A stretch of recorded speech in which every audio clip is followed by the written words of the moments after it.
விடியல் சட்ட சேவை மையத்தின் கேக்குது இல்லையா? கேக்குதுங்க. வாராந்திர இணையவழி சந்திப்பில் இன்று சட்ட கலந்துரையாடல் நிகழ்த்த இருக்கின்றோம். இந்த நிகழ்வில் மாவட்ட நீதிபதியாக பணிபுரிந்து ஓய்வு பெற்று தற்போது கரூரில் நுகர்வோர் பாதுகாப்பு தீர்ப்பாயத்தின் தலைவராக பணிபுரிவதோடு சட்டப்பூச்செண்டு என்ற யூடியூப் தளத்திற்கு பொதுமக்கள் அறிந்து கொள்ள வேண்டிய சட்ட தகவல்களை சின்ன சின்ன வீடியோக்களாக கொடுத்து உதவி சட்ட சேவை செய்து கொண்டிருக்கக்கூடிய ஐயா திரு பாரி அவர்களுக்கும் அதே போன்று பணிபுரிந்த காலத்திலேயே மக்களின் தோழராக நற்பெயர் எடுத்து பணி ஓய்வுக்கு பிறகும் பற்பல புத்தகங்களை எழுதி சமூக சேவை செய்து வரும் ஏடிஎஸ்பி திரு ராமகிருஷ்ணன் அவர்களுக்கும் பாதிக்கப்பட்ட மக்களுக்கு நியாயமும் நிவாரணமும் கிடைக்க வேண்டும் என்று கடுமையாக பாடுபட்டு கொண்டிருக்கின்ற திருப்பூர் தலைமை குற்றவியல் நடுவர் நீதிமன்றத்தின் கூடுதல் அரசு வழக்கறிஞர் திரு செந்தில்குமார் அவர்களுக்கும் அப்பாவி ஏழை மக்களுக்கு எப்போதும் உதவ காத்திருக்கக்கூடியவராகவும் மாணவர் இளைஞர்களுக்கு உத்வேகம் அளிக்கும் வகையில் மதுரை லூயிஸ் என்ற பெயரில் யூடியூபராக செயல்படக்கூடியவராகவும் உள்ள மதுரை வழக்கறிஞர் திரு லூயிஸ் அவர்களுக்கும் சட்ட சேவையிலும் சமூக சேவையிலும் மிகுந்த ஆர்வம் கொண்டுள்ள திண்டுக்கல் வழக்கறிஞர் திருமதி மரிய ஜெனட் ஜோசி அவர்களுக்கும் எங்கள் அழைப்பை ஏற்று உங்களின் பல்வேறு விதமான பணிகளை ஒத்தி வைத்து எங்களின் நிகழ்வினை ஆதரிக்கும் முகமாக ஒரு இனிய உங்களின் நிகழ்வாக்க இந்த இணையவழி சந்திப்பில் இணைந்து கலந்து கொண்டிருக்கக்கூடிய அனைத்து அன்பு உள்ளங்களுக்கும் என்னுடைய முதல்கண் நன்றி கலந்த வணக்கத்தை தெரிவித்துக் கொள்கின்றேன். அண்மையில் இந்திய தண்டனை சட்டத்திற்கு மாறாக பாரதிய நியாய சங்கிதா குற்றவியல் நடைமுறை சட்டத்திற்கு மாறாக பாரதிய நாக்ரித் சுரக்ஷா சங்கிதா மற்றும் இந்திய சாட்சிய சட்டத்திற்கு மாறாக பாரதிய சாட்சிய ஆதீனியம் ஆகிய 3 புதிய குற்றவியல் சட்டங்கள் பாராளுமன்றங்களில் உருவாக்கப்பட்டு ஜூலை 1ஆம் தேதி முதல் நாட்டில் நடைமுறைப்படுத்தப்பட்டு உள்ளன. காலனிய சட்டங்களை நீக்கி நமது பாரதத்தின் தலைமைக்கேற்ப மாற்றம் செய்யப்பட்டுள்ளதாக கூறப்பட்டுள்ளன.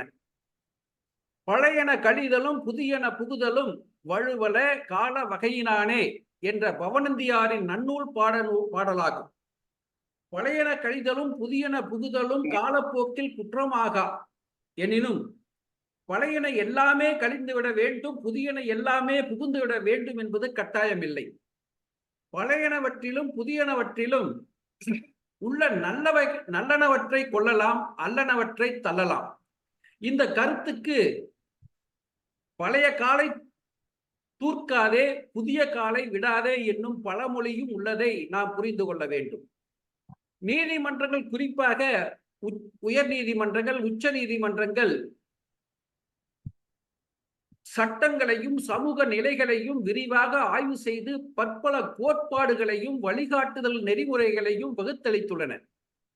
புதியனவற்றை உருவாக்குவது என்பதின் பெயரில் பழமையில் உள்ள நல்லனவற்றை மானுட விழுமியங்களை நாம் தூக்கி எறிந்து விடக்கூடாது. அவற்றை நாம் காலாகாலத்திற்கும் போற்றுதல் வேண்டும். இவற்றையெல்லாம் கருத்தில் கொண்டு புதிய குற்றவியல் சட்டங்கள் உருவாக்கப்பட்டுள்ளனவா என்பது பரிசீலிக்க வேண்டியவை ஆகும். சந்தேகத்தின் பயனை குற்றவாளிக்கு அளித்து விடுதலை செய்வது என்பது நமது குற்றவியல் சட்ட நிலைப்பாடு. அட்வர்சரி லீகல் சிஸ்டம் என்ற முறையில் வழக்கு விசாரணைகளை நடத்துகின்ற நடைமுறையில் குற்றவாளிகள் விடுதலை அடையும் வாய்ப்பே மிகுந்து உள்ளது என்பதும், குற்றவாளிகள் தப்பிக்க கூடாது என்பதும், குற்றவாளிகள் தண்டிக்கப்பட வேண்டும் என்பதும், அதற்காக சட்ட திட்டங்களை கடுமையாக்க வேண்டும் என்பதும் நாட்டில் நிலவக்கூடிய கருத்துதான். அதற்கேற்ப அந்த நோக்கத்தில் இந்த சட்டங்கள் அதிகப்படியாக கவனம் செலுத்தியுள்ளது என்று கூறப்படுகின்றது. காவல்துறையினருக்கு புலனாய்வு செய்வதில் பல்வேறு விதமான கூடுதல் வசதி வாய்ப்புகள் இச்சட்டம் ஏற்படுத்தி கொடுத்துள்ளதாக சொல்லப்படுகிறது. புதிய குற்றங்கள் உருவாக்கப்பட்டுள்ளன, புதிய குற்றங்களுக்கான பிரிவுகள் உருவாக்கப்பட்டுள்ளன, தண்டனைகள் அதிகப்படுத்தப்பட்டுள்ளன. குற்றவியல் விசாரணை நடைமுறைகள் நிறைய மாற்றி அமைக்கப்பட்டுள்ளன. காவல்துறையினருக்கு புலனாய்வை எளிதாக்குவது என்ற முயற்சியில் ஏற்கனவே காவல்துறையின் அத்துமீறல்களை கட்டுப்படுத்த உச்சநீதிமன்றம், உயர்நீதிமன்றங்கள் ஏற்படுத்திய வழிகாட்டுதல் நெறிமுறைகளை எல்லாம் காற்றில் பறக்க விடுவது போன்று சட்டங்களில் மாற்றங்கள் ஏற்படுத்தி காவல்துறையின் அத்துமீறல்கள் கட்டுப்பாடு அற்றதாக இந்த சட்டங்கள் உருவாக்கி விடும் என்று அச்சப்படுகின்ற ஒரு பிரிவு மக்களும் உள்ளனர் என்பதையும் பார்க்க வேண்டியிருக்கிறது. இச்சட்டங்களை எல்லாம் நடைமுறைப்படுத்துகின்ற போதுதான் இந்த விமர்சனங்களின் உண்மைத்தன்மை எந்த அளவுக்கு சரியாக இருக்கக்கூடும் என்பதை அறிய முடியும். இருப்பினும் இச்சட்டங்கள் எத்தகைய நன்மையை அளிக்கக்கூடியதாக இருக்கும், எத்தகைய தீமைகளை ஏற்படுத்தக்கூடியதாக இருக்கும் என்று கலந்துரையாடலில் பங்கு பெற வருகை தந்துள்ள நமது சிறப்பு விருந்தினர்கள் அவர்களுக்கே உரிய அறிவு மற்றும் அனுபவங்களின் அடிப்படையில் இச்சட்டங்களை பற்றி அவர்களின் எதிர்பார்ப்புகளை இங்கே கூற வந்திருக்கின்றார். அவர்களின் கருத்துக்களை கேட்போம், கலந்துரையாடுவோம், புதிய குற்றவியல் சட்டங்களை பற்றிய நல்ல புரிதலை ஏற்படுத்திக் கொள்வோம் என்று கூறிக்கொண்டு சிறப்பு விருந்தினர்களை அவர்களின் கருத்துக்களை கூறுவதற்கு உங்களின் சார்பாக அழைக்க விளைகின்றேன். என்ற நாளையும் புகார் கொடுக்கலாம். அந்த புகாரை வாங்கிட்டு போலீசார் உடனே அந்த புகாரை வாங்கினோடனே பதிவு பண்ணணும். அது மட்டும் இல்லாம அந்த புகார் கொடுத்தவர்கிட்ட நீங்க தான் இந்த புகாரை கொடுத்தவரா என்பதை பதிவு பண்ணி அவர்கிட்ட கையொப்பமும் வாங்கணும். அந்த மாதிரி புகார் எந்த இடத்துலனாலும் கொடுத்து, அதாவது சம்பவம் நடைபெறாத இடத்தில் புகார் கொடுத்தாலும் அந்த புகாரை வாங்கி காவல்துறையினர் பதிவு செய்கின்ற போது அதுக்கு 0 எஃப்ஐஆர்னு பேரு. அதுக்கப்புறம் சம்பந்தப்பட்ட இடத்துக்கு எஃப்ஐஆர் அனுப்பிச்சிடுறாங்க. இப்போ வேற ஊர்ல பதிவு பண்ண புகார் இங்க வருதுன்னு வச்சுங்க. இப்ப இந்த புகாரை போலீசார் எப்படி அணுகணும் அப்படின்றத பாக்குறதுக்கு முன்னாடி, இப்போ குற்றம் 2 வகைப்படும். ஒண்ணு காக்னைசபிள் அஃபென்ஸ், 2வது நான் காக்னைசபிள். காக்னைசபிள்ன்றது என்ன? அதாவது எவர் ஒருவர் மீது பதிவு செய்யப்படுகின்ற குற்றச்சாட்டுகளின் அடிப்படையில் வாரண்ட் இல்லாம கைது செய்ய முடியும்னா அது காக்னைசபிள் அஃபென்ஸ். வித் வாரண்டோட தான் அரெஸ்ட் பண்ணணும் அப்படின்னு சொன்னா நான் காக்னைசபிள் அஃபென்ஸ். இப்போ காக்னைசபிள் அஃபென்ஸ் குறித்து ஒரு புகார் வருது. அந்த புகாரை போலீஸ் வாங்கிட்டு எஃப்ஐஆர் பதிவு பண்ணணும். அதுக்கு பிஎன்எஸ்எஸ் இந்த சட்டத்துல பிரிவு 173 சொல்லுது. அதாவது சிஆர்பிசில 154 விளக்குனத பிஎன்எஸ்எஸ்ல 173 எதை பேஸ் பண்ணி சொல்லுதுன்னா காக்னைசபிள் அஃபென்ஸ் பத்தி பேஸ் பண்ணி சொல்லுது. ஐயா, இந்த காக்னைசபிள் அஃபென்ஸ்னா என்ன, நான் காக்னைசபிள் அஃபென்ஸ்னா என்னன்னு கேள்வி கேட்கலாம். அதுக்கு அந்த புக்ல பின்னாடி ஷெட்யூல் கொடுத்துருக்காங்க. அந்த ஷெட்யூல்ல பாத்தீங்கன்னா இருக்கும். உங்களுக்கு குறிப்பா சொல்லணும்னாக்கா கொடூரமான குற்றங்கள் எல்லாமே காக்னைசபிள் அஃபென்ஸ் தான். இப்போ ஒரு மர்டர் நடக்குது, அது அது சம்பந்தமா புகார் வருதுன்னா அது காக்னைசபிள் அஃபென்ஸ். ஒரு பொண்ணை ஒருத்தர் ரேப் பண்ணிட்டாங்க, அது காக்னைசபிள் அஃபென்ஸ். இப்படி கொடூரமான குற்றங்கள் எல்லாம் காக்னைசபிள் அஃபென்ஸ். இப்போ எந்தெந்த காக்னைசபிள் முன்னெல்லாம் புகார் கொடுத்த உடனே போலீஸ் எஃப்ஐஆர் உடனே பதிவு பண்ணுவாங்க. சில அஃபென்ஸ்ல முறையா விசாரணை பண்ணிட்டு எஃப்ஐஆர் பதிவு பண்ணுவாங்க. சில விசாரணையில புகார் ரிசீவ் பண்ண உடனே இதை உடனே பதிவு பண்ணணும்னு சொல்லிட்டு பதிவு பண்ணுவாங்க. இப்ப எப்படின்னா, இப்போ 173ல புகார் வந்ததுன்னா போலீஸ் புலன் விசாரணை மேற்கொள்ளணும். எப்படி புலன் விசாரணை மேற்கொள்ளணும்? ஒரு எஃப்ஐஆர் வந்ததுன்னா அந்த எஃப்ஐஆர் யார் கொண்டு கொடுத்தாங்க, எப்ப கொண்டு கொடுத்தாங்க, எது விஷயமா கொண்டாந்து கொடுத்தாங்க, யார் கொடுத்தாங்க அப்படின்றதெல்லாம் அந்த போலீஸ் ஸ்டேஷன்ல இருக்கிற ரெஜிஸ்ட்ரியில என்ட்ரி பண்ணணும். அவ்வாறு என்ட்ரி பண்ணிட்ட பிறகு not below the rank of DSP அப்படின்னா டிஎஸ்பி ஏடிஎஸ்பி அவங்களுக்கு மேல்பட்ட அதிகாரி கிட்ட அனுமதி வாங்கிக்கிட்டு புலன் விசாரணை மேற்கொள்ளணும். இதுவரை இந்த புலன் விசாரணை மேற்கொள்ள வேண்டிய பனிஷ்மெண்ட் யாருன்னா 3 இயர்ஸ்ல இருந்து 7 இயர்ஸ் தண்டிக்கக்கூடிய குற்றங்களில் இருக்கக்கூடிய காக்னைசபிள் அஃபென்ஸ் சம்பந்தமா புகார் கொடுத்த உடனே போலீஸ் வந்து புகாரை வாங்கிக்கிட்டு அந்த புகார் கொடுத்ததை வந்து வாங்கும் போதே அந்த அம்மா கிட்ட வீடியோ ரெக்கார்ட் பண்ணிடணும். புகாரை வாங்கின உடனே வித்தின் 24 ஹவர்ஸ்ல மருத்துவ ரீதியான மெடிக்கல் செக்கப்புக்கு அனுப்புறதுக்கு அந்த புலனாய்வு அதிகாரி வந்து மருத்துவ ரீதியா அந்த மெடிக்கல் ஆபீசர் பக்கத்துல இருக்கிற கவர்மெண்ட் ஹாஸ்பிட்டல்ல ஒர்க் பண்ற மெடிக்கல் ஆபீசர்கிட்ட ஒரு அப்ளிகேஷன் ரிக்வெஸ்டேஷன் ஒண்ணு கொடுக்கணும். இந்த மாதிரி இந்த பெண்ணு வந்து எங்க ஸ்டேஷன் அணுகி இந்த மாதிரி கம்ப்ளைண்ட் கொடுத்திருக்காங்க, தன்னை வந்து பாலியல் ரீதியா துன்புறுத்திட்டதாக புகார் கொடுத்திருக்காங்க, அது சம்பந்தமா மருத்துவ பரிசோதனை செய்து அறிக்கை தரணும் அப்படின்னு சொல்லிட்டு அவங்க மெடிக்கல் ரிப்போர்ட் வாங்குறதுக்காக மெடிக்கல் டாக்டர் கிட்ட இருந்து அப்ளிகேஷன் கொடுக்கணும். அதை டாக்டர் வாங்கிட்டு அந்த பொண்ணுங்க அந்த பெண்ணு வந்து கன்சென்ட் வாங்கணும். கன்சென்ட் வாங்காம அவர் மெடிக்கல் பரிசோதனை செய்யக்கூடாது. கன்சென்ட் வாங்கினாதான் அது லீகலா செஞ்ச மாதிரி அர்த்தம். கன்சென்ட் வாங்காம செஞ்சா அது இல்லீகலா செஞ்சதாக அர்த்தம். அதுக்கப்புறம் அவர் மெடிக்கல் பரிசோதனையை மேற்கொள்ளலாம். அப்படி மேற்கொண்டு அவர் ரிப்போர்ட் கொடுக்கணும். அந்த ரிப்போர்ட்ல அந்த பொண்ணுடைய பேரு, அந்த பொண்ணுக்கு என்ன வயசு, அந்த பொண்ணுடைய முகவரி, எத்தனை மணிக்கு பரிசோதனை ஆரம்பிச்சது, எத்தனை மணிக்கு பரிசோதனை முடிஞ்சது, நல்ல மனநிலையில இருக்காங்களா, எந்தெந்த இடத்துல அவங்களுக்கு காயம் இருக்கு, என்னென்ன இதுல எந்தெந்த இடத்துல சம்பவம் நடைபெற்றதாக அவங்க சொன்னாங்க, அப்படின்றது எல்லாமே ரிப்போர்ட் பண்ணி கொடுக்கணும். அதுக்கப்புறம் அவங்க ரிப்போர்ட் கொடுத்த பிறகு அதை போலீசார் வாங்கிட்டு எஃப்ஐஆர் பதிவு பண்ணணும்.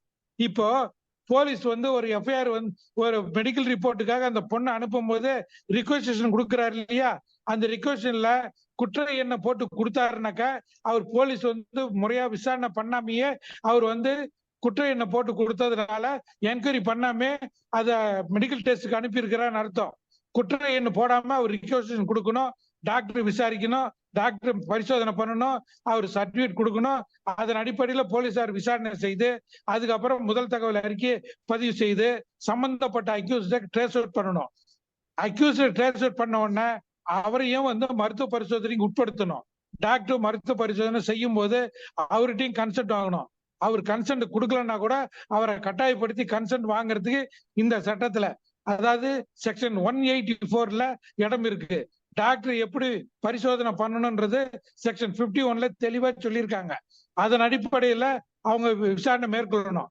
இப்ப நான் காக்னைசபிள் அஃபென்ஸ்னாக்க போலீஸ் வந்து கோர்ட்டுக்கு அனுப்பி சம்பந்தப்பட்ட கோர்ட்டுக்கு அனுப்பி அந்த கோர்ட் மூலமா அவங்க பர்மிஷன் கொடுத்த பிறகுதான் அவங்க எஃப்ஐஆரே போடணும். அதுக்கப்புறம் தான் புலன் விசாரணையை மேற்கொள்ளணும். அது நான் காக்னைசபிள் அஃபென்ஸ் செக்ஷன் 174. 173 காக்னைசபிள் அஃபென்ஸை வச்சு சொல்லுது. Cognisable offence not below the rank of DSP கிட்ட பர்மிஷன் வாங்கிட்டு தான் அவங்க புலன் விசாரணையை மேற்கொள்ளணும். இது சம்பந்தமா வேற எதனா டவுட் இருந்தா கேட்க சொல்லுங்க. அமலுக்கு வந்தது எல்லாருக்கும் தெரியும். என்னை பொறுத்த வரைக்கும் இந்த சட்டம் மிகப்பெரிய ஒரு மாறுதல் எல்லாம் கொண்டு வரல. ஒரு சில ப்ரொவிஷன்ஸ் வந்து இன்னும் கொஞ்சம் எக்ஸ்டெண்ட் பண்ணி கொடுத்துருக்குது அந்த பவர்ஸ். இப்போ ஐபிசி எடுத்துக்கிட்டோம்னா there is a very slight mode of increase of offenses ன்னு சொல்றாங்க. அதுல பாசிட்டிவா பாக்குறது என்னன்னாங்க, நான் பாசிட்டிவா பாக்குறது என்னன்னு சொன்னா, இதுல வந்து முதல்ல வந்து பனிஷ்மெண்ட்டை பொறுத்த வரைக்கும் ஐபிசில இருந்த இப்ப இருந்ததுல வந்து ஒரு இம்ப்ரூவ்மெண்ட் என்னன்னாங்க, கம்யூனிட்டி சர்வீசிங் அப்படின்ற ஒரு இதை இன்ட்ரடியூஸ் பண்றாங்க. That is 4F of BNS. Community சர்வீசிங்னா என்னன்னு சொல்லி அதுலயே டெஃபினிஷன்ல ஒரு கேட்டகரிஸ் கொடுக்குறாங்க.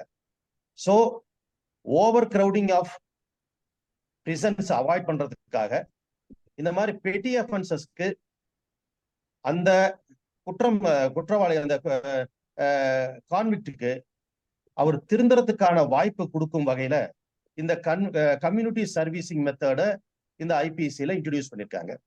அது ஒரு இம்ப்ரூவ்மெண்ட்னு நம்ம பார்க்கலாங்க. அது என்ன வகைன்னு சொல்லி ஒரு அந்த கேட்டகரிஸ் அதுல கொடுத்துருக்காங்க. அடுத்தது வந்துங்க இன்னொரு அடுத்த ஸ்டெப் என்னன்னாங்க, மாப் லிஞ்சிங்னு சொல்றோம்.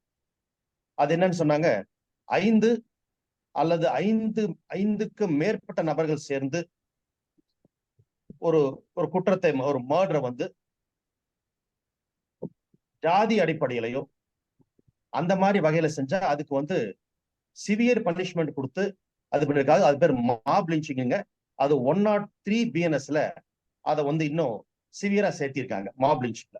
ஸோ 149 ஈக்குவலண்டா அந்த இதுங்க for the purpose what is the purpose of the mob அப்படிங்கிறதுக்கு ஒரு இன்ட்ரடக்ஷன் கொடுத்துருக்காங்க. அது ஒரு ஐபிசியில ஒரு நல்ல இம்ப்ரூவ்மெண்ட்டுங்க பிஎன்எஸ்ல. அடுத்தது ஆர்கனைஸ்டு கிரைம்ன்ற ஒரு கேட்டகரியை கொண்டு வராங்க புதுசா பிஎன்எஸ்ல. அது என்னன்னாங்க, அதே மாதிரி ஒரு ஆர்கனைசேஷனா சேர்ந்து இந்த kidnapping, robbery, vehicle theft, extortion, contract killing இது எல்லாமே சேர்ந்து ஒரு ஆர்கனைசேஷனா சேர்ந்து செய்யும் போது அதுக்கு பனிஷ்மெண்ட் வந்து அந்த இப்ப புதுசா இன்ட்ரடியூஸ் பண்ணிருக்காங்க. செக்ஷன் 111 and 112 ஆஃப் பிஎன்எஸ்ல கொடுத்துருக்காங்க. அடுத்ததுங்க பெட்டி ஆர்கனைஸ்ட் கிரைம். இதே ஆர்கனைஸ்டு கிரைமையே சின்ன சின்ன அஃபென்சஸ்ங்க. ஒரு ஆர்கனைசேஷன் சேர்ந்து டிக்கெட்ஸ் விற்கிறது, பல்க் டிக்கெட்ஸுங்க, எக்ஸாமினேஷன் பேப்பர்ஸ் இது பண்றது, ஏடிஎம் தெஃப்ட்ஸ், ஏடிஎம் மிஷின்ஸ் தெஃப்ட், இதெல்லாம் வந்து பெட்டி ஆர்கனைஸ்ட் கிரைம்ல வகை பண்ணி அதுக்கு பனிஷ்மெண்ட்டை இன்க்ரீஸ் பண்ணிருக்காங்க. இப்போ பல ஐபிசி அஃபென்சஸ்ல பொறுத்த வரைக்கும் இந்த செயின் ஸ்நாச்சிங் வந்து இப்போ போலீஸ்ல இருந்து எல்லாருக்குமே ஒரு டவுட் என்னன்னாங்க, அது வந்து ராபரியில வருமா தெஃப்ட்ல வருமா அப்படின்றது ஒரு பெரிய கன்ஃபியூஷன் இருந்ததுங்க. இப்போ செயின் ஸ்நாச்சிங்க்குன்னு ஒரு தனி செக்ஷன் இன்ட்ரடியூஸ் பண்ணி அந்த கன்ஃபியூஷனை அவாய்ட் பண்ணியிருக்காங்க. அடுத்ததுங்க டெரரிசம் அப்படின்றத வந்து ஐபிசில இன்ட்ரடியூஸ் பண்ணிருக்காங்க. டெரரிசம் இஸ் அ கிரைம்ன்றத இந்த பிஎன்எஸ் இன்ட்ரடியூஸ் பண்ணிருக்காங்க. ஸோ இதை பொறுத்த வரைக்கும் இது என்னன்னாங்க, இது இந்த யூஏபிஏ அன்லாஃபுல் ஆக்டிவிட்டிஸ் ஆக்ட் இதெல்லாம் சேர்ந்து கொஞ்சம் ஓவர்லேப் ஆகிற மாதிரி இருக்குங்க. அதான் இது வந்து இந்த பிஎன்எஸ்ல வந்து terrorism is also added as an offence இந்த கேஸ். அப்புறம் 304A வந்து நம்ம இது வரைக்கும் டீல் பண்ணியிருக்கோம். இதுல ஹிட் அண்ட் ரன் கேசஸை வந்து கொஞ்சம் பனிஷ்மெண்ட் சிவியரா கொடுத்து ரொம்ப ரொம்ப சிவியரா கொடுத்துருக்காங்க. அதுக்கு எல்லாருக்குமே தெரியும், அவருக்கு அஜிடேஷன் ஆகி இப்போ அந்த செக்ஷன் மட்டும் ஹோல்ட் ஆயிருக்கு அந்த செக்ஷன். அதே போல செடிஷன் வந்து பிரிட்டிஷ் காலத்துல வந்து நம்ம சுதந்திர போராட்ட தியாகிகளை ஒடுக்கிறதுக்காக கொண்டு வரப்பட்டதுன்னு சொல்லி அதுக்கு வந்து 124A இருந்து இப்போ 153ல கொண்டு வந்திருக்காங்க. 152ல 152ல பிஎன்எஸ்ல கொண்டு வந்திருக்காங்க. அதுல என்னன்னு சொன்னா, when an act affects the sovereignty of the or unity of the country சொல்லி அதுக்கு ஒரு மிகப்பெரிய டெஃபினிஷன்ஸும் இன்கிரீடியன்ஸும் கொடுத்துருக்காங்க. அது மிஸ்யூஸ் ஆகிறதுக்கு நிறைய வாய்ப்புகள் இருந்தாலும் அந்த செக்ஷனை வந்து அந்த செடிஷனை எடுத்துட்டு இப்ப அதுக்கு வேற மீனிங் கொடுத்து எக்ஸ்டெண்ட் ஆஃப் மீனிங்கை வந்து இன்னும் இன்க்ரீஸ் பண்ணி வச்சிருக்காங்க அந்த இதுல. ஸோ இதுதான் வந்து ஐபிசியில வரக்கூடிய ஒரு இம்ப்ரூவ்மெண்ட்னு சொல்லாங்க. வேற ஒன்றும் ஐபிசியில பெரிய மாற்றங்கள் ஒன்றும் இல்லை, இந்த மிகப்பெரிய மாற்றங்கள் மட்டும்தான். அப்புறம் ஐபிசியில இன்னும் இந்த பிஎன்எஸ்ல இன்னொரு இது என்னன்னாங்க, அந்த கரன்சி நோட்ஸ் வந்து முதல்ல ஒரு சிங்கிள் நோட்டை பயன்படுத்தினாலும் அவனை வந்து நம்ம கரன்சி நோட்ஸ்ல வந்து ஃபேக் கரன்சியை வந்து ப்ரொசஸ் பண்றதுக்கோ யூஸ் பண்ணதுக்கோ நாம வந்து அவரை கேஸ் போட்டுட்டு இருந்தோம். இப்போ அதுல எக்ஸம்ஷன் கொடுத்துருக்காங்க. So intention of the person who uses currency fake currency வந்து அதை எடுத்துக்கிட்டு ஸோ ஒரு சிங்கிள் நோட்டை அவருக்கு எந்த வித நாலேஜும் இல்லாம அதை பயன்படுத்தும் போது அவருக்கு வந்து அந்த அஃபென்ஸ் வராதுன்னு சொல்லி ஐபிசிலேயே இந்த பிஎன்எஸ்லயே அந்த இதையும் எக்ஸம்ஷனும் கொடுத்துருக்காங்க. அது ஒரு நல்ல இம்ப்ரூவ்மெண்டா இதுல தெரியுதுங்க. தென் இதுல நான் அடுத்தது பாக்குறது என்னன்னாங்க, பிஎன்எஸ்எஸ்ல தான் நிறைய இம்ப்ரூவ்மெண்ட்ஸ் கொண்டு இருக்காங்க. ப்ரொசீஜரல் இதை தான் நிறைய கொண்டு இருக்காங்க. அந்த நிறைய ப்ரொசீஜர்ஸ் வந்து ஜட்ஜ்மேட் லாஸை பொறுத்தது தான். என்ன இப்போ ஹைகோர்ட்ல ஜட்ஜ்மெண்ட்ஸா இருக்கோ அதெல்லாம் கொஞ்சம் இன்கார்பரேட் பண்ணி சுப்ரீம் கோர்ட் ஜட்ஜ்மெண்ட்ஸ் எல்லாம் இன்கார்பரேட் பண்ணி கொடுத்துருக்காங்க. அதுதான் அதிகபட்சமான இதுல இந்த வந்ததுலயே பிஎன்எஸ்எஸ்ல தான் அதிகப்படியான இம்ப்ரூவ்மெண்ட்ஸ் அதிகமா இருக்கு. அதே மாதிரி எவிடன்ஸ் ஆக்ட்ல நோ மெட்டீரியல் சேஞ்சுங்க except very few points by including digital evidence. அதை தவிர ஒரு பெரிய இம்ப்ரூவ்மெண்ட் இந்தியன் எவிடன்ஸ் ஆக்ட்லயும் பெருசா இல்லைங்க. இது நான் இந்த ஃபர்ஸ்ட் சர்க்கிள்ல வந்து இதை கன்க்ளூட் பண்றேங்க. ஃபர்தரா பேசுவோங்க. நல்லது. லா கமிஷன் முன்பாக இதை அனுப்பப்பட்டிருக்க வேண்டும். ஆனால் இந்த ஒன்றிய பாரதிய ஜனதா கட்சி இதை செய்யவில்லை. இது அரசியலமைப்பு சட்டத்திற்கு எதிரானது. எதிர்கட்சி உறுப்பினர்கள் கேக்குங்களா சார்? கேக்குதுங்க ஐயா, கேக்குது, பேசலாம் கேக்குது, சொல்லுங்க. ஆ, பேசலாம். எதிர்க்கட்சி உறுப்பினர்கள் 140ற்கு மேற்பட்டவர்கள் தற்காலிக நீக்கம் செய்யப்பட்டு ஒரே நாளில் இந்த 3 சட்டங்களும் நாடாளுமன்றத்தில் நிறைவேற்றப்பட்டுள்ளன. இதில் ஏன் இவ்வளவு அவசரம் காட்டினார்கள் என்பது பற்றி விளக்கம் அவர்கள் கூறவில்லை. இந்த 3 சட்டங்களையும் பற்றிய விரிவான அறிக்கைகள் எந்த வழக்கறிஞர்களாலும் நீதிபதிகளாலும் ஊடகத்தில் வாயிலாக கூறப்படவில்லை. எனினும் ஒரு சில கருத்துக்களை பல்வேறு ஊடகத்தின் வாயிலாக தெரிந்து அதை உங்களுக்கு நான் சமர்ப்பிக்கின்றேன். உச்ச நீதிமன்றத்தில் நீக்கப்பட்ட தேச துரோக குற்றத்தினை 124A ஐபிசி அது இப்பொழுது 152 BNC ஆக மாற்றப்பட்டுள்ளது. யார் எந்த கருத்தை சொன்னாலும் அல்லது மொழி வாரியாகவோ ஜாதி வாரியாகவோ எந்த போராட்டம் நடத்தினாலும் அவர்களை தேச துரோக சட்டத்தின் கீழ் கைது செய்வதற்காக அவர்களுக்கு சட்ட உரிமை வழங்கப்பட்டிருக்கிறது. புதிய குற்றவியல் நடைமுறை சட்டத்தின்படி நேரடியாக செய்யும் புகார் அதை உடனடியாக காவல்துறையினர் வழக்கு பதிவு செய்து விசாரிக்க வேண்டிய கட்டாயம் இல்லை என்று கூறப்பட்டுள்ளதாக தெரிகிறது. 14 நாட்கள் அவர்கள் பூர்வாங்க விசாரணை செய்து அதன் அடிப்படையில் அவர்கள் வழக்கு 14 நாட்களுக்குள் பதிவு செய்யலாம் அல்லது நிராகரிக்கலாம் என்று காவல்துறைக்கு அதிகாரம் வழங்கப்பட்டிருக்கிறது. இதன் மூலமாக காவல்துறை அதிகாரிகள் இந்த சட்டத்தை துஷ்பிரயோகம் செய்வதற்கு வாய்ப்பு அதிகமாக உள்ளது என்று நான் நினைக்கின்றேன். குற்றஞ்சாட்டப்பட்ட கைது செய்யப்பட்ட நபர்கள் முதலில் 15 நாட்கள் நீதிமன்ற காவலில் அனுப்பப்படுவார்கள். ஆனால் இப்பொழுது 90 நாட்கள் அவர்களுக்கு வழங்கப்பட்டிருக்கிறது. இது நீதிமன்றத்திற்கு கொடுக்கப்பட்டுள்ள ஒரு அதிகாரம். சட்டவிரோதமாக கூடி போராட்டம் நடத்துபவர்களை அவர்கள் மீது தடியடி பிரயோகம் செய்யவோ அல்லது துப்பாக்கி பிரயோகம் செய்யவோ முதலில் மாவட்ட மாஜிஸ்ட்ரேட்டுக்கு தான் அதிகாரம் வழங்கப்பட்டிருந்தது. இப்பொழுது ஒரு வட்டாட்சியருக்கு அதிகாரம்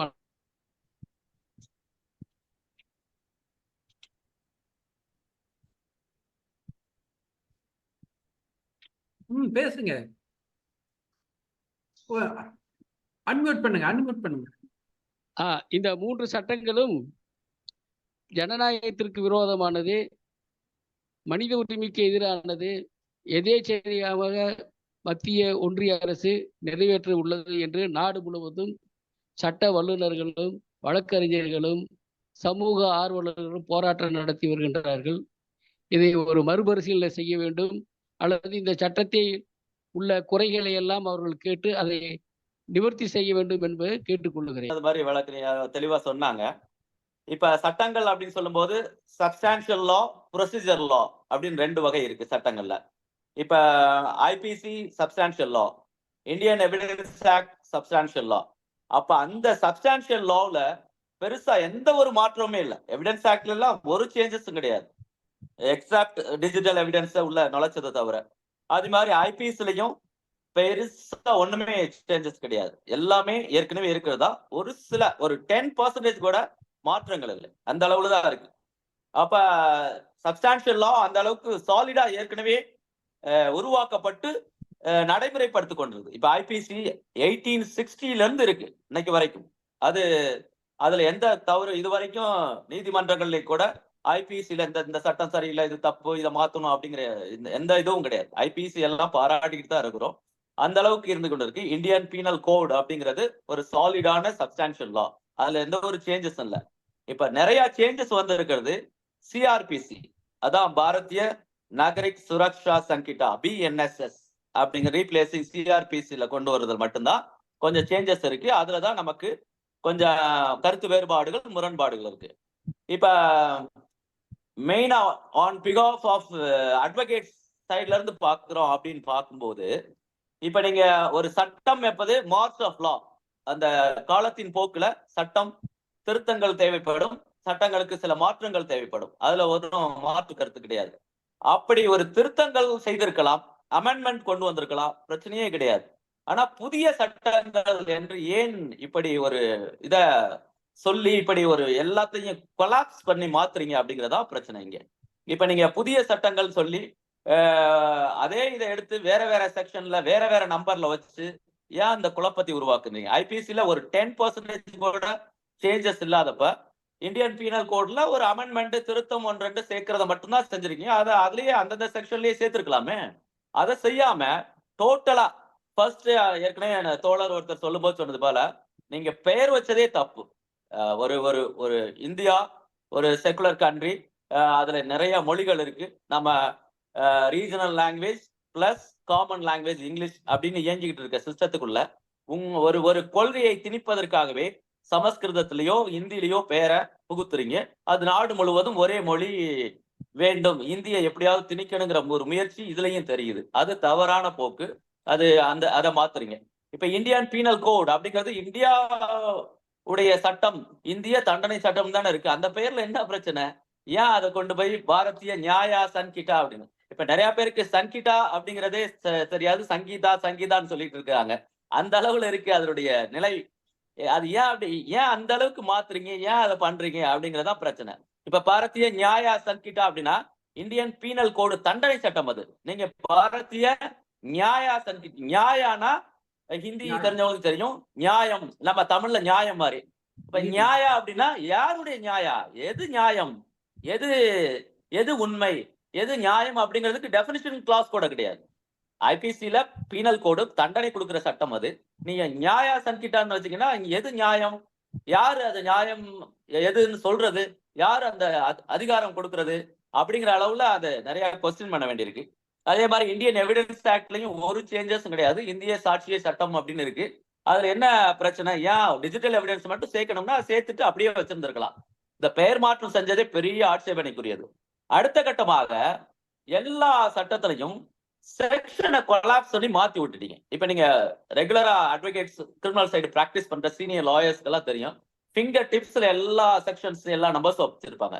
இப்ப போலீஸ் ஸ்டேஷன் போனீங்கன்னா ஒரு எஃப்ஐஆர் பண்ணுமா, உடனே 124 போடு, 506 Part 2 போடு, அப்படி இப்படி 323 இன்ஜுரிஸ் போடு, simple injury, grievous hurt injury அப்படின்னு ஒவ்வொன்றுக்கும் ஒவ்வொரு செக்ஷன் எல்லாருக்குமே தெரிஞ்சிருக்கும்.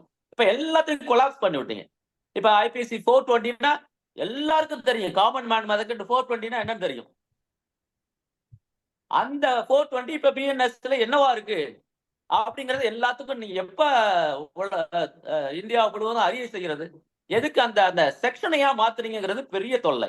இப்ப வழக்கறிஞர்கள் நாங்க வழக்கு நடத்தும் போது இப்ப ஜூலை 1, 2024க்கு முன்னால உள்ள வழக்குகள் எல்லாம் பழைய சட்டத்திலே தான் இருக்கும். அப்ப அதுக்கு பழைய புக்கை தூக்கிட்டு வரணும், பழைய செக்ஷன் சொல்லணும். இன்னொரு கேஸ் இப்ப ஜூலை 1, 2024க்கு அப்புறம் ரெஜிஸ்டர் ஆன ஒரு கிரிமினல் கேஸுக்கு இந்த புதிய சட்டங்கள்ங்கிற பேர்ல பிஎன்எஸ்எஸ்ஓ பிஎன்எஸ் அல்லது பிஎஸ்சியோ பேசி இந்த செக்ஷன் நம்பரை சொல்லி கொண்டு போகணும். இப்ப எல்லாத்தையும் கம்பேரிட்டிவா கொண்டு வழக்கறிஞர்களுக்கு எங்களுக்கு அதனாலதான் அந்த கேக்குதுங்களா? இந்த மாதிரி நடைமுறை சிக்கல் இருக்கிறது தான் வழக்கறிஞர்கள் ரொம்ப ஆட்சேபிக்கிறோம். அதை தவிர ஒரு சில திருத்தங்கள் கொண்டு வர்றது ஒன்றும் பிரச்சனை இல்லை, அப்பப்ப பார்லிமெண்ட்ல வரும். அதை ஏற்கனவே தோழர் சொன்னது மாதிரி இந்த நடைமுறை சட்டங்கள் அவசர கோலத்துல கொண்டு வந்தாங்க. பார்லிமெண்ட்ல ப்ராப்பர் விவாதமும் இல்லை, ஒரு தெளிவான ஒரு சிந்தனைகள் இல்லாம அப்படி போய்கிட்டே இருக்கு. அதனால ஓவராலா first as introduction, by way of introduction, இந்த சட்டங்கள் எல்லாம் இப்ப நீங்க கொண்டு வந்த விதமும் சரி, நீங்க இட்ட பெயர்களும் சரி, அந்த செக்ஷன்ஸ் எல்லாம் மாத்தி போட்டதும் சரி, எல்லாருக்கும் தொல்லை கொடுப்பதாக, பிரச்சனைக்கு தருவதாகத்தான் அமைஞ்சிருக்கு. அதனால அந்த இதை விட்டுட்டு அமெண்ட்மெண்ட் கொண்டு வந்திருந்தா சிறப்பாக இருந்திருக்கும். சின்ன திருத்தங்கள் செஞ்சிருந்தா இன்னும் ஆட்சேபனை இல்லாம அனைவரும் பாராட்டி ஏற்றுக்கொள்ளக்கூடிய விதத்துல அமைஞ்சிருக்கும் என்பதுதான் என்னுடைய தொடக்க உரையாக வைக்கிறேன். சான்றோர் அனைவருக்கும் இனிய மாலை வணக்கம். நான் உங்ககிட்ட ஒரு மன்னிப்பு கேட்டுக்கிறேன். ஏன்னா இணைய பிரச்சனையின் காரணமாக எனக்கு முன்னால் பேசின மூவரோட உரையை என்னால கேட்க முடியல. அதனால என்னுடைய உரையில் அவங்க சொன்ன கருத்துக்களே ரிப்பீட்டடா வந்துச்சுன்னா எனக்கு இடைநிறுத்தம் பண்ணிருங்க ஐயா. நான் அதை டக்குன்னு அடுத்தது ஸ்கிப் பண்ணி நான் வந்துடுறேன். நான் இப்ப என்னுடைய நன்றிங்கய்யா. இப்ப வந்துட்டு பொதுமக்களும் இருக்கிறனால அவங்களுக்கு புரியுற மாதிரி சில விஷயங்களை நான் சொல்றேன். இந்த 3 புதிய சட்டங்களும் கொண்டு வந்ததற்கான முதல் காரணமாக மத்திய அரசு சொன்னது என்னன்னா, இந்த 3 சட்டங்களுமே வந்துட்டு ஆங்கிலேயர் காலத்தில் கொண்டு வரப்பட்டது. குறிப்பாக இந்திய தண்டனை சட்டம் மற்றும் சாட்சிய சட்டம் 2 சொல்றாங்க. ஆனா இதுவே முழுக்க முழுக்க ஒரு பொய். காரணம், ஆங்கிலேயர் காலத்துல இந்தியர்களுக்காகவே கொண்டு வரப்பட்ட சட்டம் தான் இதே தவிர ஆங்கிலேயர்களோட, அதாவது பிரிட்டிஷ் பீனல் கோட இந்தியாவுக்கு ஃபாலோ பண்ணல. இது முதல் பாயிண்ட். இந்தியால இந்திய சூழ்நிலைக்கு ஏற்ப இந்திய டெரிட்டோரியல் பவுண்டரிஸ பேன் பண்ற மாதிரிதான் இந்த சட்டமே கொண்டுட்டு இயற்றப்பட்டது. 2வது, ஆங்கிலேயர்களுமே தவறு செஞ்சாலும் இந்த இந்தியன் பீனல் சட்டத்தின் படிதான் தண்டிக்கப்பட்டாங்க. சோ அவங்க சொல்றது வந்து ஆங்கிலேயர் வசதிக்காக கொண்டு வரப்பட்ட சட்டமே இது அல்ல. இந்தியா விடுதலைக்கு அப்புறம் ஒரு சில செக்ஷனை நாமளே நீக்கிட்டோம். குறிப்பா நாடு கடத்தல், தனிமை சிறையில் வைக்கிறது, இந்த மாதிரி சில செக்ஷன் வந்து ஆங்கிலேயர் காலத்துல அந்த நாடு கடத்தல் இருந்தனால அந்த செக்ஷனை நீக்கிட்டோம். இப்ப நடைமுறையில இருந்த ஐபிசி வந்துட்டு இந்தியர்களுக்கு முழுக்க பொருந்தக்கூடிய ஒன்றாதான் இருந்துச்சு. கால மாற்றத்துக்கு ஏற்ப அப்பப்ப திருத்தங்கள், சட்ட திருத்தங்கள் மூலமாக புதுமைகள் புகுத்தப்பட்டன. ஈவன் 2023 வரைக்கும் திருத்தங்கள் நடைமுறையில தான் இருந்துச்சு. சோ இத உண்மையை மறைச்சிட்டாங்க. அதை விட இன்னொரு முக்கியம் வந்து சிஆர்பிசி தான் வந்துட்டு நம்மளுடைய இந்த 3 குற்றவியல் சட்டத்துக்கும் உயிர் நாடி எதுன்னு கேட்டா சிஆர்பிசி தான். அந்த ப்ரொசீஜர் இல்லைன்னா நம் உரிமைகள் பறிக்கப்படும். நம் உரிமைகளை நிலைநாட்டுறதுக்கும் வந்து சிஆர்பிசி தான் நம்ம யூஸ் பண்றோம். அந்த சிஆர்பிசி 1974 வந்தது. இந்திய சுதந்திரத்துக்கு அப்புறம் இந்திரா காந்தி அவர்களால் கொண்டு வரப்பட்டது. அப்ப இந்த சிஆர்பிசி ஆஃப்டர் இண்டிபெண்டன்ட் வந்தது. இதை மாற்ற வேண்டிய அவசியம் என்ன? மத்த 2ம் கூட நீங்க ஆங்கிலேயர் கொண்டுட்டு வந்த சட்டம்னு முதல் ரீசன் சொன்னீங்க. ஆனா சிஆர்பிசி சுதந்திரத்துக்கு பின்ன கொண்டு வரப்பட்ட சட்டம். அதை விட சிஆர்பிசில பாத்தீங்கன்னா கைது ஒரு எக்ஸாம்பிள் சொல்லணும்னா, ஒரு கைது செய்யணும்னா ஒருவரை அதுக்கு முன்னாடி என்ன ஃபாலோ பண்ணணும், கைது செய்யும் போது என்ன ப்ரொசீஜர் ஃபாலோ பண்ணணும், கைது செஞ்சதுக்கு பிறகு நடைமுறைகள் என்ன, கைதான நபருக்குரிய உரிமைகள் என்ன, அவருக்கு கொடுக்கப்பட்ட கான்ஸ்டிடியூஷன் ரைட் என்ன, இது எல்லாமே வந்து சிஆர்பிசில சொல்லியிருக்கு. இதை விட முக்கியம், அந்த சொல்லப்பட்ட நடைமுறைகளை விட உச்ச நீதிமன்றம் சில தீர்ப்புகளின் வழியாக கட்டளைகளையும் பிறப்பித்துள்ளது, வழிமுறைகளையும் சொல்லி இருக்கு. இப்போ அது குறிப்பா சொல்லணும்னா, ஒரு கைது நடவடிக்கை அப்படின்னா நம்ம எல்லாருக்குமே தெரியும். ஃபேமஸான கேஸ் வந்து டிகே பாஸ், கார்ட்டூன் உஜேனா, என்சி மேத்தா, இதெல்லாமே நம்ம ஃபாலோ பண்ணிட்டு இருக்கோம். டிகே பாஸ்ல வந்துட்டு 11 கட்டளைகள் வந்து சுப்ரீம் கோர்ட் நம்மளுக்கு கொடுத்திருக்காங்க. அந்த நடைமுறைகளை நம்ம ஃபாலோ பண்ணல. அந்த நடைமுறைகள் படி ஒரு கைது செய்யப்பட்ட நபர் நடத்தப்படல அப்படின்னா அந்த கைது வந்து சட்டத்துக்கு புறம்பான கைது, இல்லீகல் அரெஸ்ட்னு சொல்லி நம்ம டிக்ளேர் பண்ண முடியும். ஆனால் இது எல்லாமே வந்துட்டு இந்த 11 கட்டளைகள் எல்லாமே பழைய ஐபிசில இருக்கு. இப்ப என்னோட கொஸ்டின் என்னன்னா, இப்ப ரீசெண்டா ஒரு சட்டத்துக்கு புறம்பான கைது நடவடிக்கை இருந்தால் அத வந்து நம்ம கிளைம் பண்றதுக்கு, அவரோட உரிமைகளை கிளைம் பண்றதுக்கு நாம நீக்கப்பட்ட ஒரு சட்டத்துல இருந்த ஜட்ஜ்மெண்ட்டை எடுத்து கொண்டுட்டு போய் புதிய சட்டத்துல நம்ம காமிக்க முடியுமா? அத கோர்ட்டு நீதிமன்றம் ஏற்றுக்கொள்ளுமா? இது ஒரு பெரிய கொஸ்டின். அப்படி அதை ஏன்னா இது வந்து இப்ப நீக்கப்பட்ட சட்டம் வந்து செல்லா சட்டம் என்பதற்கு சமம். அப்ப அதுல கொடுக்கப்பட்ட ஜட்ஜ்மெண்ட் நம்ம இதுல கொண்டு வர முடியாது. சோ இப்ப எனக்கு இன்னொரு கொஸ்டின் என்னன்னா, இப்ப நடைமுறை சிக்கல்களை நாம வந்து சுப்ரீம் கோர்ட் மூலமா கொண்டுட்டு போறதுக்கு இப்ப டிகே பாஸ் வரது 74 வந்த சிஆர்பிசிக்கு 90க்கு அப்புறம் வந்த ஒரு கேஸ்லதான் நாம வந்து ஜட்ஜ்மெண்ட், அதாவது ரூலிங்ஸ ஃப்ரேம் பண்றோம். அப்படி இருக்கிறப்ப போன மாசம் வந்த புதிய சட்டத்திற்கு அதில் உள்ள பிழைகளுக்கும் அல்லது நம்மளோட உரிமைகளை நிலைநாட்டணும்னா விசாரணை நீதிமன்றத்தை தாண்டி மேல்முறையீடு, அடுத்து உயர் நீதிமன்றம், அதை தாண்டி உச்ச நீதிமன்றத்துல போய் ஒரு ஜட்ஜ்மெண்ட் வந்து அது ரூலிங்ஸா ஃபாலோ பண்றதுக்கு எத்தனை நாட்கள் அல்ல ஆண்டுகள் ஆகும். சோ அப்போ ஒரு மனுஷனோட உரிமையை நிலைநாட்டுறதுக்கு வருடங்கள் பல ஓடி போயிரும். அந்த வருடங்கள்ல எத்தனை தனிநபர்கள் பாதிக்கப்படுவாங்க. ஒரு கைது விஷயத்துல வேற எந்த செக்ஷனுமே நான் எடுக்கல, ஒரு கைது விஷயத்திலே இவ்வளவு பிரச்சனை இருக்கு. அதுக்கு இன்னொரு எக்ஸாம்பிள் சொல்லணும்னா நம்ம டிவிசி, அதாவது குடும்ப வன்முறை சட்டம், இது 2005 வந்தது, எல்லாருக்கும் தெரியும். அதுலயுமே பாத்தீங்கன்னா 2020க்கு அப்புறம் தான் சுப்ரீம் கோர்ட்டே ஒரு ஜட்ஜ்மெண்ட் சொல்றாங்க. என்னன்னா டிவிசி கேஸ்ல வந்து பெண்களை வந்து அரெஸ்ட் பண்ணாதீங்க, ஏன்னா இது பெண்களை பாதுகாக்கிற சட்டம், ஆனா அதுவே இன்னொரு பெண்ணுக்கு விரோதமா இருக்கு அப்படின்னு சொல்றதுக்கு 20 வருஷம் ஆச்சு. இப்படி ஒவ்வொரு செக்ஷன்லயும் வந்து கிளாரிபிகேஷன் கொடுக்கறதுக்கு, ஒரு சின்ன செக்ஷனுக்கு கிளாரிபிகேஷன் வாங்குறதுக்கு நம்மளுக்கு வந்து கிட்டத்தட்ட குறைந்தது 15 முதல் 20 வருடங்கள் ஆகின்றன. அப்படி இருக்கிறப்ப அதனால பாதிப்பும் அதிகம், பாதிக்கப்படும் நபர்களுக்கு அநீதி தான் நடந்துட்டு இருக்கும், அவங்களுக்கு நியாயம் கிடைக்கிறதுக்கு போராட வேண்டியது இருக்கு. சோ இதெல்லாம் இதுல சிக்கல் இருக்கு. அடுத்து இனி இவங்க வந்து சொல்றது என்னன்னா ஆன்லைன் எஃப்ஐஆர் எங்க இதுல இருக்கு, ஆன்லைன் கம்ப்ளைண்ட் பண்ணலாம், 0 எஃப்ஐஆர் இருக்கு. எல்லாமே பழைய சட்டத்திலயும் இருந்தது தானே, புதுசா இவங்க கொண்டுட்டு வரலையே. இதுலயுமே நான் என்னுடைய கொஸ்டின், ஆன்லைன் கம்ப்ளைண்ட் இருக்கு, எங்க இருந்தாலும் நம்ம கம்ப்ளைண்ட் பண்ணலாம், 0 எஃப்ஐஆர் போடலாம், எல்லாம் ஓகே. இதெல்லாம் எப்படி சொல்றாங்கன்னா மக்கள்கிட்ட இதெல்லாம் உங்களுக்கு கொடுத்திருக்க புதிய நடைமுறை, புதிய சலுகை. சரி, ஆன்லைன்ல நான் கம்ப்ளைண்ட் பண்றேன், எஃப்ஐஆர் ஆன்லைன்ல போட்டாச்சு, ஆனா இன்வெஸ்டிகேஷனுக்கு நான் அந்த ஸ்பாட்டுக்கு போய் தானே ஆகணும். அந்த ஜூரிஸ்டிக்ஷன்ல இருக்க ஸ்டேஷனுக்கு நான் என்னை கூப்பிட்டு தானே விசாரிப்பாங்க. அப்ப விசாரணைக்கு நான் அங்க போய் தானே ஆகணும், நேர்ல ஆஜரானா தானே அங்க செய்ய முடியும். எல்லாரும் நம்ம பொதுமக்களுக்கு என்ன நினைச்சுக்கிட்டாங்கன்னா, ஓகே ஆன்லைன்ல கம்ப்ளைண்ட் கொடுத்து ஆன்லைன்ல எஃப்ஐஆர் போட்டுட்டா ஒன்னும் பிரச்சனை இல்ல, கோர்ட் ஸ்டேஷனே பார்த்துக்கும், ஸ்டேஷனே கொண்டுட்டு போய் கோர்ட்ல சார்ஜ் ஷீட் ஃபைல் பண்ணிடுவாங்க, அங்க கேஸ் நடக்கும். அது கிடையாது. அது வந்து சாதாரண மக்களோட மனநிலை இந்த மாதிரிதான் இருக்கு. சோ இப்படி ஒரு பொய்யான ஒரு மாயை தோற்றத்தை தான் இந்த சட்டம் வந்து கொண்டு வந்திருக்கு.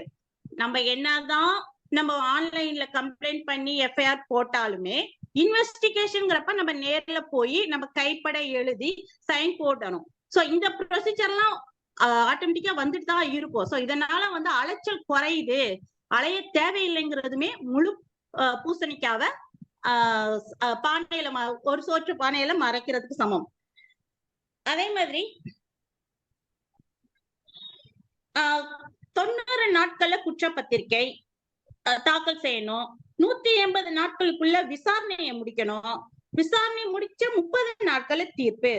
இதெல்லாம் வந்து மிகப்பெரிய ஒரு மாற்றம், விரைவு நீதிக்கு வழிவகுக்கும் அப்படின்னு சொல்றாங்க.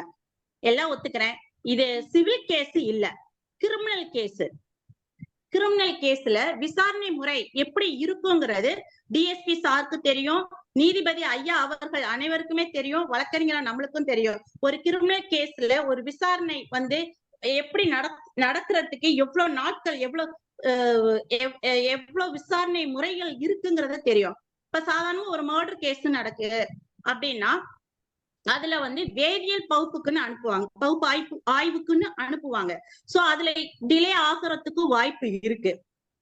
அவசரமா இப்ப நான் 90 நாள் ஒரு குற்றப்பத்திரிகை போடணும் அப்படின்னு போலீஸ்க்கு ஒரு ஃபோர்ஸ் கொடுத்தா அவங்க என்ன செய்வாங்க, உடனே இந்த கேஸ முடிக்கணும், அந்த டைமிங்குள்ள ஒரு எஃப்ஐஆர் போடனா அந்த ஸ்பாட்ல யாரு இருக்கானோ அவன் தான் குற்றவாளி, அவனை தூக்கி உள்ள போடு, அவன் அந்த இடத்துல இருந்தான். சரி, அதுக்கு அடுத்து அவசரமா 180 நாட்கள்ல விசாரணை முடிக்கணும். விசாரணையும் இருக்கிற சாட்சி ஐயா எதுவும் தானே ஐயா சொல்லுங்கம்மா. ஐயா கேக்குதுமா? சொல்லுங்க. நன்றிங்க. விசாரணையும் 180 நாட்கள் முடிக்கணும் அப்படிங்கிற ஒரு கட்டுப்பாடு நம்மளுக்கு நடைமுறையில பல சிக்கல்களை ஏற்படுத்தும். இது அந்த பிராக்டிஸ்ல இருக்க நம்மளுக்கு நல்லாவே தெரியும். இதுல அதை விட கொடுமை 30 நாள்ல தீர்ப்பு. நீதிபதி ஐயா அவங்க எல்லாம் இருக்காங்க. ஒரு கிரிமினல் கேஸ்ல ஒரு ஜட்ஜ்மெண்ட் எழுதணும்னா குறைஞ்சபட்சம் உங்களுக்கு குறைஞ்ச ஒரு மாசத்துல இருந்து 2 மாசமாவது எடுக்கும். ஏன்னா அப்பதான் நீங்க அதாவது டிஃபென்ஸ் சைடு சொல்லாத, ப்ராசிக்யூஷன் சைடு சொல்லாத சில விஷயங்கள் கூட ஜட்ஜ்மெண்ட்ல வரும். சோ அந்த அளவுக்கு அவங்க அந்த தீர்ப்பை ரொம்ப காலதாமதம் எடுத்துதான் எழுத முடியும். ஏன்னா நிரபராதி தண்டிக்கப்படக்கூடாது. ஆனா இந்த பீரியட்லாம் இப்ப ஜட்ஜஸ்க்கு நான்ஸ் கொடுத்து ஒரு ஃபோர்ஸ் பண்றப்ப ஒரு சின்ன கேஸுக்கு குயிக்கா முடிச்சிருவாங்க. ஆனா பல பெரிய முக்கியமான குறிப்பாக சென்சிட்டிவான விஷயங்கள் சம்பந்தப்பட்ட குற்ற வழக்குங்களுக்கு நாட்கள் எடுக்கதான் செய்யும் நீதி தீர்ப்பு சொல்றதுக்கு. சோ அதுக்கும் டைம் இல்லாம குயிக்கா முடிக்க சொல்லி இந்த குடுக்குறாங்க. அப்படி இருக்கிறப்ப இது காலதாமத, அதாவது மன்னிக்கவும், அது உண்மையான குற்றவாளியை கண்டுபிடிக்கிறதுக்கு கூட வாய்ப்பு அளிக்கப்படல. ஏதோ அவசரத்துக்கு ஒரு ஆளை குற்றவாளி ஆக்கி ஒரு ட்ரையலை முடிச்சு தீர்ப்பு கொடுக்கறதுக்கு தான் இந்த வழிமுறைகள் வழிவகுக்கும். இதுக்கு ஒரு எக்ஸாம்பிள் சொல்லணும் அப்படின்னு பார்த்தோம்னா, எங்கேயும் போகல, நம்ம மாநிலத்துல நம்ம திண்டுக்கல் மாவட்டத்திலே நடந்த ஒரு போக்சோ கேஸையே நான் உங்களுக்கு எக்ஸாம்பிளா சொல்றேன். கடந்த ஒரு 2 வருஷத்துக்கு முன்னாடி அருந்ததி இனத்தை சேர்ந்த ஒரு சிறுமி பாலியல் வன்கொடுமையால் கொல்லப்படுகிறார். அந்த சிறுமி பேர் சொல்லல, பட் முடித்திருத்தும் நபரின் குழந்தைக்கு அநீதி இழைக்கப்பட்டது, நீதி தவறிவிட்டதுன்னு பேப்பர்ல பல பக்கமா எழுதி போட்டாங்க. என்னன்னா அந்த கேஸ்ல அக்யூட்டல் ஆயிடுச்சு. அதாவது குற்றவாளி விடுதலை ஆக்கப்பட்டார். விடுதலை ஆக்கப்பட்டோடனே இங்க கோர்ட்ல பாத்தீங்கன்னா, திண்டுக்கல் கோர்ட்ல அந்த மகளிர் அமைப்புகள் எல்லாம் போராட்டம் நடத்துறாங்க, கத்துறாங்க, நீதி தோத்துருச்சு, நீதி இல்ல, அநீதி அப்படின்னு அவங்க போராட்டம் நடத்துறாங்க, எல்லாம் பண்றாங்க. அந்த கேஸ் ஹைகோர்ட்டுக்கு போகுது. ஹைகோர்ட்டுமே ட்ரையல் கோர்ட்டோட ஜட்ஜ்மெண்ட்ட கரெக்ட்னு அப்ரூவ் பண்றாங்க. அது திருப்பி சுப்ரீம் கோர்ட்ல இப்ப போய் நிக்குது. ஏன் இந்த இது நடந்துச்சு அப்படின்னு அந்த கேஸ டீட்டெயிலா பார்க்கும்போது விஷயங்கள் என்னன்னா, உண்மையான குற்றவாளி A1 சேர்க்கப்படல. அதுக்கு காரணம், இந்த பெண் இறந்த உடனே ஒரு அரசியல் கட்சி மூலமா போராட்டம் வெடிக்குது. வெடிச்ச உடனே என்ன பண்றாங்க, அவசரமா குற்றவாளியை தப்பிக்க வைக்கணுங்கிறது ஒரு கான்செப்ட் ஒரு பக்கம். இப்போதைக்கு இந்த சென்சிட்டிவான விஷயத்த மூடி மறைக்கிறதுக்கு வேணும் அப்படிங்கிறதுக்காக ஒரு சம்பந்தமே இல்லாத ஒரு ஆளை A1 போடுறாங்க. A1 போட்டு உடனே உடனே சார்ஜ் ஷீட் ஃபைல் பண்றாங்க, ட்ரையல் நடக்குது. உடனே எல்லாம் ஃபாஸ்டா நடக்கிறப்ப எதுவுமே ப்ரூவ் பண்ணல. வேதியியல் பகுப்பாய்வுல அந்த பொண்ணோட டிஎன்ஏயும் இந்த குற்றம் சாட்டப்பட்டவரோட டிஎன்ஏ எதுலயுமே மேட்ச் ஆகல. சோ அவர் விடுதலை ஆயிட்டாரு. இப்ப இதுல நான் கேட்க வேண்டிய கொஸ்டின் என்னன்னா, ஏன் இத நான் சொல்றேன்னா, அவசர கருதி குறுகிய காலத்துல ஒரு குற்றத்தை உடனே அந்த சென்சிட்டிவான ஒரு மேட்டரை உடனே மறைக்கணும், ஒரு மீடியால ப்ராப்ளம் ஆகுது, பிரச்சனை ஆகுது அப்படின்னு சொல்லிட்டு மறைக்கணுங்கிறதுக்காக இவ்வளவு அவசரமா செய்யறப்ப, அப்போ உண்மையான குற்றவாளி தப்பிக்க வைக்கிறதுக்கு தான் இந்த நடைமுறை பயன்படும் அப்படிங்கிறது என்னோட கருத்து.